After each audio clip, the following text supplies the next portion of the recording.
Jeelowaaden waxa uu ku yaalaa waqooyi bari ee caasimadda deegaanka ee magaalada Jigjiga.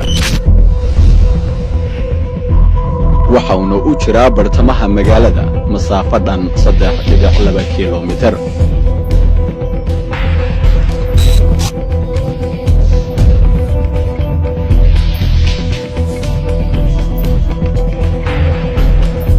isku wareegga jeelku waxa uu ka kooban yahay 2 gibi amaba xero oo isku daboolan.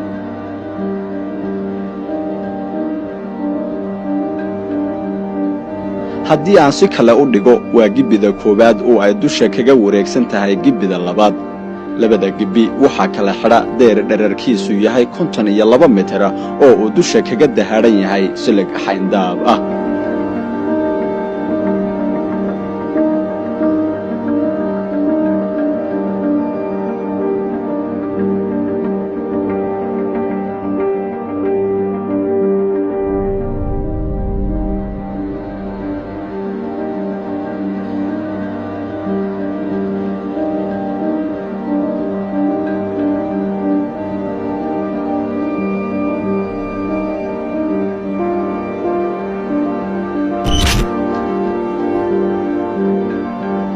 isla xeradan koobaad waxa ay u qaybsan tahay 2 qaybood oo kala ah qaybta bari iyo qaybta galbeed. waxaana kala qaybiya deer ka samaysan shub iyo jaajooro oo dhexda isaga furan iyo bannaan la hareeyay oo caan ku ahaa ereyga madraga oo ah erey af Axmaari ah oo macnihiisu yahay fagaare.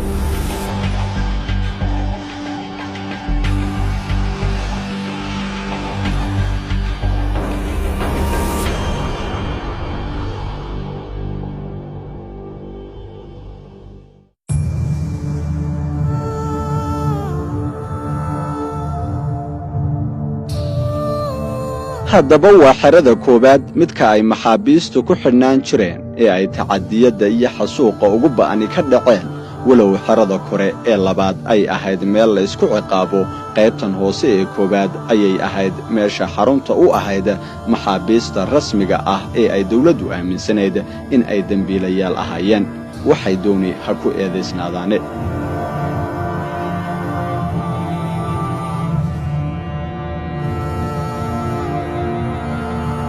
qaybtan oo khaas ku ahayd ragga oo keliya waxa ay ka kooban tahay 20 guri iyo masjid ka samaysan jingada oo ay maxaabiistu u adeegsan jireen masjid iyo guri ahaanba.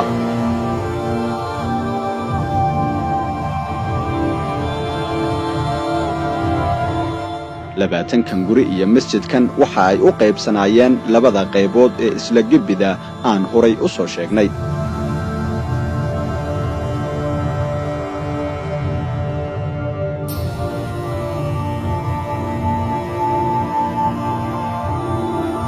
guryaha koowaad,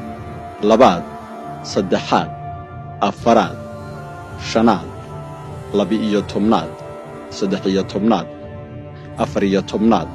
15aad iyo 16aad waxa ay ku yaalaan qaybta bari ee xeradan.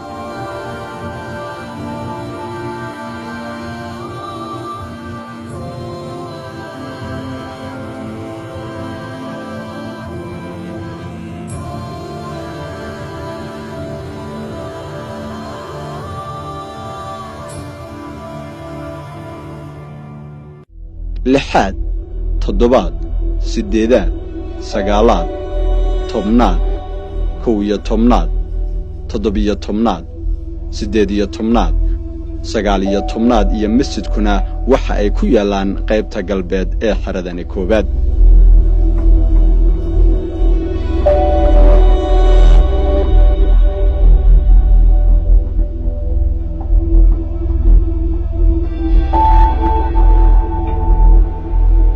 dhinaca kale marka laga eego xeradan koowaad ee 2 qaybood ka koobani waxa ay ku fadhidaa 80 mitir oo dherer ah iyo 104 mitir oo ballac ah oo u qaybsan 2 qaybood ee isla xeradan, halka 9 guri oo ka mida 20ka guri ay musqulo gudaha ah leeyihiin, 11ka kalena aysan lahayn wax musqulo ah, walow xilliyadii dambe qaar ka mida loo sameeyey musqulo macmal ah.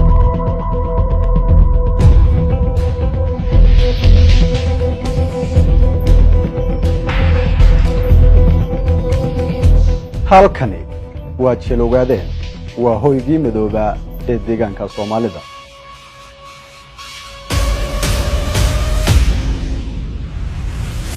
afarta gees ee deerka xaradan ku hareeraysan waxaa dusha kaga yaal tawaano amaba dhismayaal 8 oo shub ah kuwaasi oo ku soo foorara gudaha xaradani koobaad taasi oo ay ujeedadeedu tahay in ilaalada ciidanka asluubtu ay toos oo la socdaan dhaqdhaqaaqa maxaabiista waxaa jira 8 fooq oo koora gaad ah oo waardi laga qabto 8 waardi waxa weeyaan waa ay kala hooseeyaan qayb xagga gudaha ayay ku soo foorartaa oo waxay la socotaa dhaqdhaqaaqa maxaabiista si ruuxii dhaqaaqa ama si gidaarada isugu soo daya ama kuba hoos dhuunta ama se maxaabiista marka la xereeyo kaga hadha gudaha si ay ula socdaan iyo dhaqdhaqaaqa habeen iyo dharaarba qaybta dambe ee afarta dambana wixii ka soo gudba afartoodan hore ee gudaha ku soo foorarta ayay iyaguna la socdaan oo markaa waxa weeye iyaguna waardi ka yihiin intaa waxa dheer qaybta albaabka oo iyaduna laba waardi isku daba taala intaa iyadana waxa sii dheer 8 fooq ee gudaha ku jirta 8doodii kale oo banaanka iyaguna ah oo iyaguna gaar ah oo istaba fadhida oo iyadana ciidan isbeddelaa jirta laga bilaabo meesha koora gaarka ah ee xirada laga soo galo ee xariga macna waxa weeye laga dejiyo baabuurta marka ay soo galayso oo wareeg ilaa wareeg ah xilliyana kuwa kale oo ka sii dambeeyay iyaguna 8 sii jiray laakiin marka dambe waa la isku soo ergaabiyay taasoo looga dan lahaa inaan marnaba waxa weeyaan dadka meesha ku xidhani ayna isku dayi karin hawaysan karin inay meesha ka baxsadaan haddii ay hawaystaan oo macna isku dayaanna ilaalooyinka kala duwan ee istaba fadhiyay mid haddii uu ka badbaaday inuu ka labaad ka badbaadin ta kale kuwa banaanka ihi cadow xagga dibadda ka yimaada iyo dadka shacabka ah xerada soo galaya labadaba iyadana waa loo dhigay oo waxa weeyaan macna sigijiba iyagana u ahaayeen waardina way u ahaayeen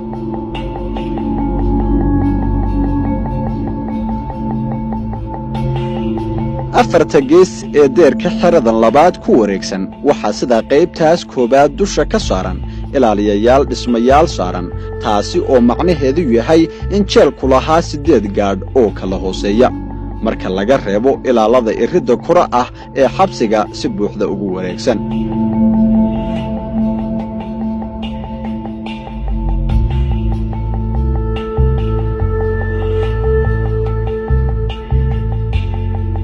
xerada labaad waxaa ku yaala wixii adeeg ah ee uu jeelku leeyahay sida xafiiska maamulka jeelka kliniga kushiinka ama jikada iyo xabsi ka go'an xerada inteeda kale oo lagu xidhi jiray dumarka oo ka kooban 5 qol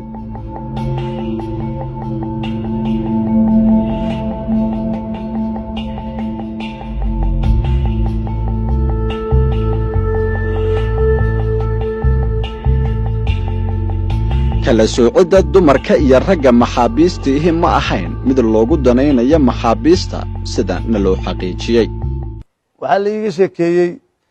inuu jiro furaash la yidhaahdo furaashka xogta gabadha habeenka laga soo saaro guriga qolka kaloo gaaruu furaashku yaallaa halkaa la keeno furaashka xogta waxaa lagu yidhi ninka habeenka iska leh jeelka ama ninka jeelka mas-uulka ka ah yaa fadhiisan gabadhuu doonaa loo keeni kadibna wala faraxumaan gabdhaha kala soocidda ragga iyo dumarka horta sideeda banaanba dastuuri ahaan ragga iyo dumarka isku meel laguma xidhi karo in la kala sooco waa waajib waana waxa weeye nidaamka macna waxa weeye isku meel laguma xidhi karo waayo waa rag iyo dumar isku meel lama gali karaan gurina laguma wada xidhi karo gibuduna way u kala xidhan tahay taasi waxay ahayd balaayinkii hore ee xabsiga loo dhigay yaa guryaha dumarkana gooni loo dhisay kuwa raggana gooni loo dhisay laakiin tii waxa weeye qaabka loo dhaqmay marka dambe ee xukuumaddu ay waxa weeye xukunkeedu uu khalkhalay ay dadka dib ugu soo noqotay dumarkii degaankana waxa weeye aad macna waxa weeye ay meesha ugu soo bateen waxaa dhacday dumarka habeenkii inta la saaro oo la yidhaah xog baan ka qaadaynaa meelaha ay waxa weeye kuwa mas-uuliyiinta ah ee meesha xukumayay sida komishineeradii markaa meesha xukumayey taliyayaashii xabsiyada kuwa ka imanaya ma garanaysayey xukuumadda heer degaan ka imanaya sida ma garanaysayey sheekh mukhtaar oo kale cabdiraxmaan labagollo oo kale iyo wixii lamid ah ay ka imanayeen waxa weeye ay kor nagaga imanayeen oo habeenkii intay baabuurta halkan soo dhigtaan naagtii meelheblaayo laga soo qabtay u yeedha waxyaaba caynkaasa oo habeenkii waxa weeye iyadoo dumarka mamnuuc ka tahay in macna guryahooda laga saaro ay goobaha ay ku qayilayaan ay ugu yeedhan jireen marka waxaa kale oo jirta iyadana kuwa kale oo iyadana laleeyahay waa rag saxanayaal ahoo laftoodu xidhan hataa oo gabdhaha iyaguna iskaga dhex jiro oo laleeyahay gabdhahay saxayaan oo qaal macna way ka qaadayaan kuwaasi marmar waxaba dhacaysayba gabdhaha xitaa ilaalada ah inay yidhaahdeen kaba baxaba meesha aad wax ka ilaalinayso xalada ka baxa marka hore way saxnayd qaabka kala soocidda dumarka iyo ragga laakiin marka dambe waxa weeyaan isdhaqaad baa ka yimid aan maxaabiista caadiga xidhnayna kuwa iyaga gooni macna waxa weeye loo wato oo haween kale loo dhexgeliyey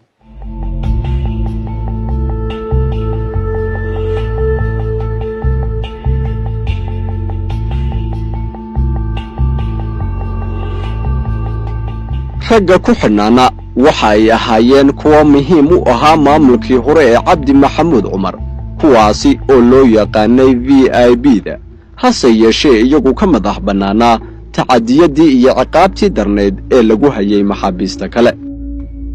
meesha VIB-da la yidhahdo waxa weeye horta way jirtay marka horeba maxaabiista lagulama soo xirinayn dadka iyaga meel gaara la geynayey waxay ahayd goob xagga dambe ah ayaa la geyn jiray waxaa la odhan jiray macna waxa weeye raggani iyagu waa rag gooni ah cuntadoodu xitaa gaar bay ahayd oo marka ay dadkan cunto la'aanta lagu riday ee waxa weeye raashinkoodii 3 daloolow laba la goostay oo jeebka lagu shubtay oo nafarkii halkii nafar 3 ruux ay ku cunayeen maxaabiistu iyagu waxa weeye raashin gaar iska lahaayeen oo khudaar leh oo wax walba leh oo nidaamsan bay lahaayeen marka waxa weeyaan qaybta dambe iyaguna deganayeen oo waxa weeye kuwa si gaar ah macna waxa weeye loo kulkuliyay iyaguna kuwa iska ahay haddaba maxaabiista xerada koobaad iyo kuwa xerada labaad waxa ay ku kala gadisnaayeen xagga noloshoodu aad bay uga fiicnayd kuwana waxa weeye si waxa loola dhaqmayay aan bini aadminimo ahayn kuwana kuwa la kulkulinay ahay laakiinse dumarka maxaabiistiihi iyagu waxa ay la meeqaam ahaayeen maxaabiista xerada gudaha ku jiray ee xerada koobaad waxayna xaaladoodu ahayd sida xayn ari ah oo ku dhex xidhan badweyn waraaba ah gabdho liir waa lagu kufsaday haawaanarka kuwii iyo xaqiiqo qiranayoo lana waa nala kufsaday waa nala soo farxumeeyey haawaanarka iyagoo qiranayoo waa nala farxumeeyey oo maxaan ku raaday maalin uu soo wareysay iyagu laftooda isku wada qarxeen oo yiraahdeen waa nala kufsaday dambeelani loo oran jiray hadda magacyadoodii ma sii kare gabdhihiisa waan wada garanayaa oo kaadida xajsanay haawaanarka waana reer jarareed gabdhahaasi gabdho kale oo reer dhagax madowna oo reeradana iyagu way iska lahaaban oo qarxitaa ay uru yeeshay dumarka inta waxa weeye xarka loo sooxday yaa mareega lagu xidhxidhanayayba markaas inta qool yar loo qaato yaa lagu dhakabinayayba dhag madax la garaacay raggiina wuu ku dhex jiraa oo la leeyahay waa rag saxan oo ma garanaysaa hebel iyo hebel baan ku ognahay ragga iyaga waa la iska wada garanayaa marka waxa lagu matali karaa xayn ariya oo horin weera loo xareeyay oo midiba jiidanayo lax jiidanayo ayaa lagu matali karayay marka dumarka markii dambe qaabka loola dhaqmayay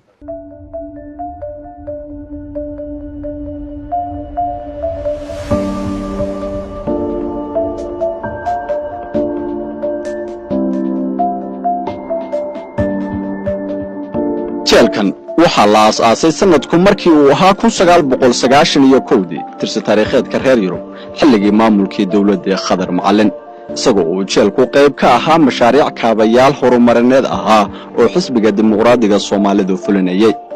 deegaankeenna markaad dib u eegto taariikhda jeelasha ka jiray waxay ahaayeen kaliya xabsiga jigjigaad oo 80 qof qaada xabsi kale ma jirin oo dadka lagu xidho xarumo station iyo xiriir military bay ahayd taas maxay deegaankeena ka dhigtay qofkii dambi gala ama wuxuu ahaa in la dilo ama la iska sii daayo ma lahayn meel xabsi oo dib loogu naxo marka nidaam military oo istibdaadi ayaa deegaan dalka ka jiray taasuna mayna abuurin waliba dawladda Ingiriiska ayaa dhistay xabsigan jigjiga ka jira taa iyadoo laga duulayay inaan xabsi habaysan oo u dhameystiran yihiin waxyaabaha adeegyada ah ee qofka maxbuuska ah isla markaasna xuquuqihiisa meel lagu dhowri kara inaan sameeyno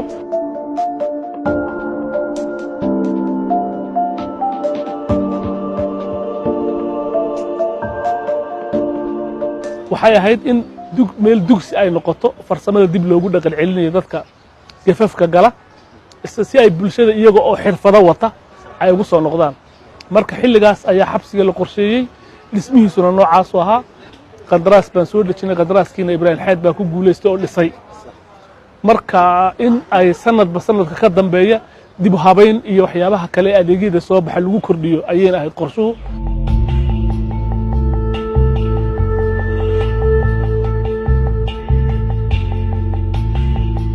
waxaana loogu talagalay inuu u shaqeeyo sida xabsiyada kale ee dalka sida uu dastuurka dalkeena iyo deegaankeena uu tilmaamayo qofka maxbuuska xuquuq u leeyahay xuquuqahaas waxay ku dheegan yihiin constitutionkeena qodobada asaasiga ee dastuurkeena ayay si cad ugu qeexan yihiin marka meel xuquuqihiisii qofka maxbuuska ee eedaysanaha xuquuqihiisa si buuxda loogu dhameystiray laguna dhaqan celiyay noqotay ahayd dhammaan noocyada kala duwan ee farsamada in ay meel tababar lagu siiyo dadka dhalinyarada ah oo inta badan shaqo la'aantu ay u geyso in falal dambiyad oo tuuga iyo waxyaabo lamid ah sameeyaan meel xirfado loogu abuuray inay noqotay ahayd marka la barbar dhigo jeelkii 80 qof qaadayay ee magaalada jigjiga bartankeeda ku yaalay iyo kan laba jeel oo farqi weyn u dhaxeeyo kala duwan ayay ahaayeen oo dad badan qaadi kara tirada hadda la leeyahay waa lagu xidhaa ma aha looguma talagelin inuu qaado tiro kooban oo in ka badan 1000 qof qaada ayaa loogu talagalay isla markaasna loo sameeyo adeegyadii asaasiga ah ee qofka maxbuuska uu xaq u lahaa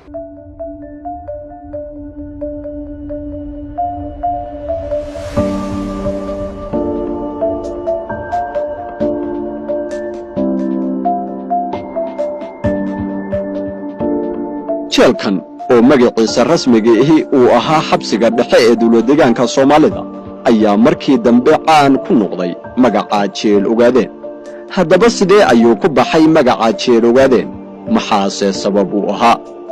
haddaba waa kan Axmed Sheekh Bashiir Axmed oo ka mid ah maxaabiistii ugu horeysay ee lagu xidhay jeel ogaadeen oo ka warbixinaya sababtii uu ku baxay magaca jeel ogaadeen jeelka hortiisa ama iyo meel ka koreyso oo dhagaxa in gubri xaqiisa xigta waxa ku jiray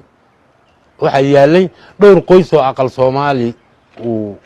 meeshaas aqal Soomaali uga dhisan yahay dhowrka qoys waxay ahaayeen dadka deegaanka aqal Soomaaliyada markii ay arkeen meeshan jeelka in dad keenay waxay ogaadeen ama soo booqdeen dadkii askartii iyo waxbay la hadleen waxaana loo sheegay in dadka meesha ku xiran oo 8 nin iyo hal gabadh ah 7 nin iyo hal gabadh ah 8 qof ah 7 raga iyo hal gabadh ah dadkaasi markii ay weydiiyeen askarihii ay yiraahdeen waa ay dadkani waxay u sheegeen askartii in ay 8 aanu nahay ogaadeen sida awgeed dadkii deegaanka ee agagaarka iyaga aqal Soomaaliyada ku lahaa waxay isweydiiyeen in badan meeshii dad baa la keenay la yiri lagu xidhay oo dadku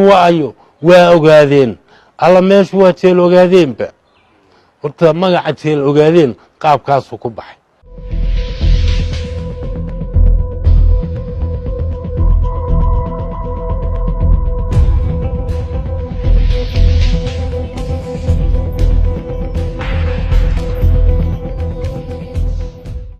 waxaanu waqti xaadirkan taagannahay fiida sare ee looga baxo magaalada Qabri Dahar dhinaca maamulka magaalada Guday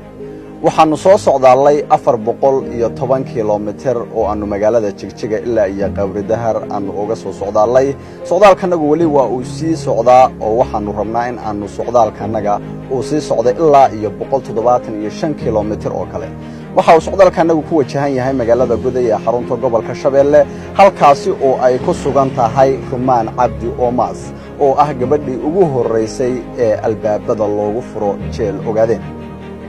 haddaba waxaanu doonaynaa in aanu Rumaan Cabdi Oomaas aanu ku soo wareysano magaalada Guday socdaalkanagu iyada kaligeed ayuu ku wajahan yahay in aanu markaasi magaalada Guday aanu markaasi ugu tagno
laga qabtay aniga magaalada Jigjiga xilligii Daawud haystay bayna ahayd waxa la qabtay 8 saac iyo badh habeenimo ee dambe marka waa la xidhay xagga Garbacsa la ila kacay anoo moodayeen xirada Garbacsa la geeynayo ayaa waxa la ileexiyay xagga jeelkana jeel cusub oo aha marka jeel dad lagu xidhi jiray ma ahayn marka xagga jeelka ileexiyeen baan gartay marka inay jeelka igu wadaan jeelka oo cid la geeyay aan ka ahayn ninka waardiyeeya waxaan ka ahayn muuna joogin sida jeelka loo dhisay ruux koobaad ee lagu furo xabsi ahaan loogu furo anigu ahaa afar habeen markaan ku xidhnaana rag dodoba ayaa la iga daba keenay maana arkayn anu markaa la keenay laakiin ka bacdigii baan ogaaday in 7 nin la ay jeelka ku jiraan kolka iyaguna guriga ku xidhan yihiin ana qol baan ku xidhana isma ogin qol baan afar habeen ku xidhnaa afarta habeen markaan ku xidhnaa ayaa la iga furay cunto la isiiyay nin askari ah baa ii sheegay oo yiri 7 ruux oo kala la keenay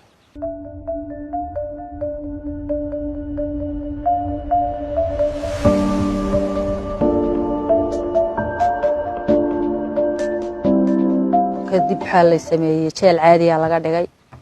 jeedan xabiisihii baa la keenay cid kasta waxay doona ku eedaysnaatay ama ona la fahmay itixaad ama tuugo ama waxyaalo fara badan ama dil wixii dadka lagu soo eedayn jiray xabiisaha baa la keenay 300 oo nin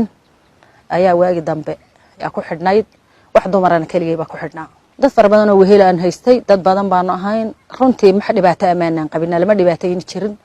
jeelku waaga nafis buu iska ahaa bil markaan joognay neef geelana loo qali jiray anjeeradana aan la siin jiray ruuxi u baahan marka maan lama dhibaateyn jirin